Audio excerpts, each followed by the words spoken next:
Hi, I want to talk about how I can talk about the identity of things.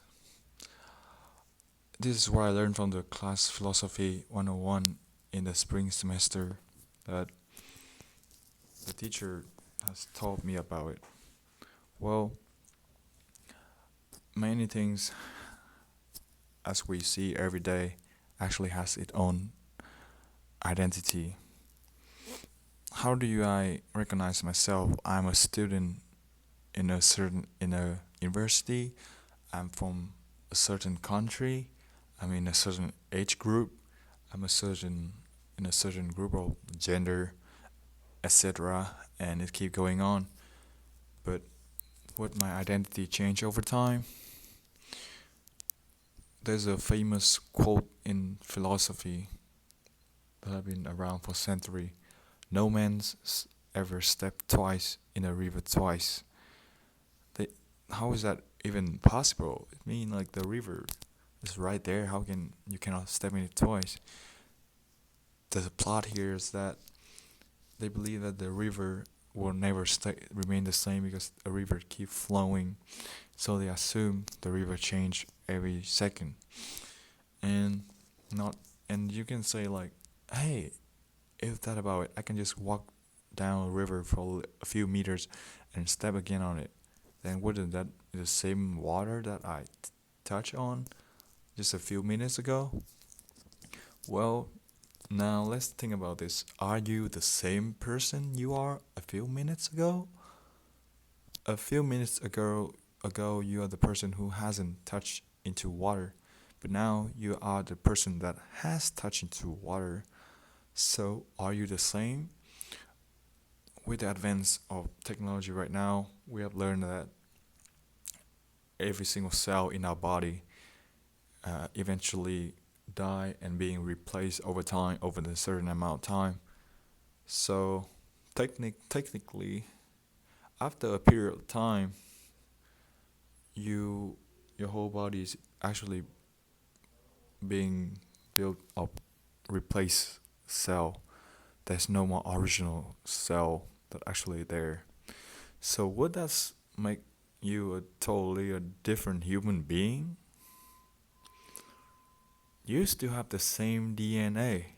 You still look, I say similar to what you was, and you were in the same mind, have the same mindset. But that's that's what we talk about biologically. But about what about mentally? When you're a kid, you view the world really differently, and after time, you change your point of view into the world as you learn more about it. A kid might see something and they can look simple like, oh, that's a tree, but a man, but like after they learn about biology, they can say, oh, that's a mango tree. No, like as a kid, most trees look the same, but when you learn more about, you just realize, oh, there's many different kind of tree in the world, and I say that how can that be something exists in the world? So it's really hard to decide if whether if something is actually the same thing as it was,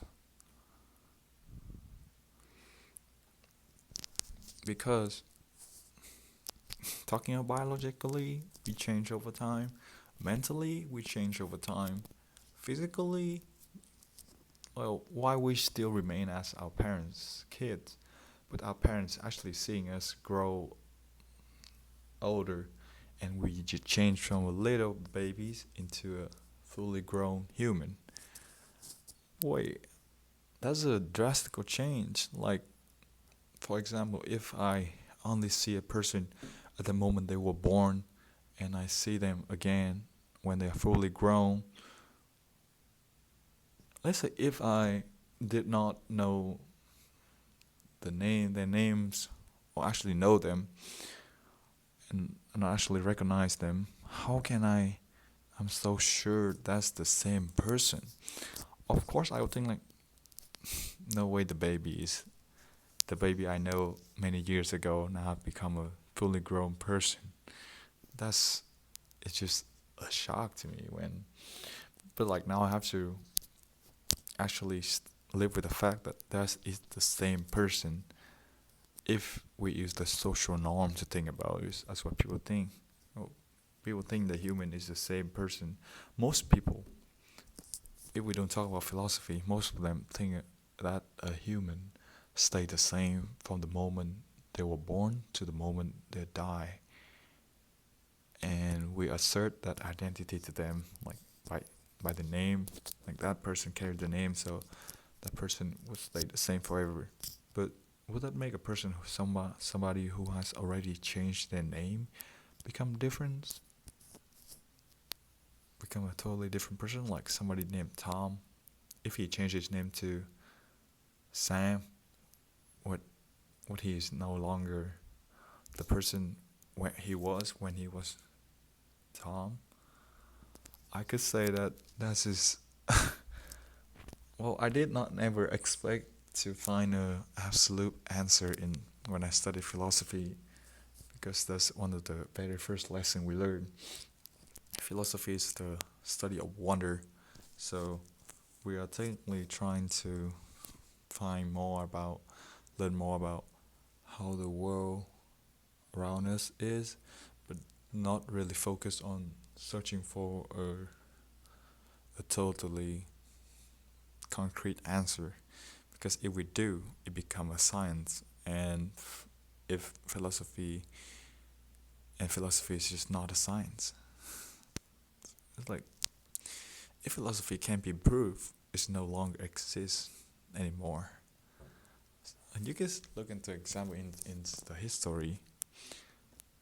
Psychology used to be a part of philosophy, as they study the mind and how the mind influences human, because during the days the technology is not that advanced thing about how biologically influence us. And when the science came, philosophy become its own science and study neurological neurological science, I think. But I could say that in this class I've learned a lot about psychologies. Oh no, my mistake. About philosophies and about how identities exist in our world. How we always try to assert an identity to something, whenever it is a chair, a table, and things. It's really just fascinating when you think about how we do in the world.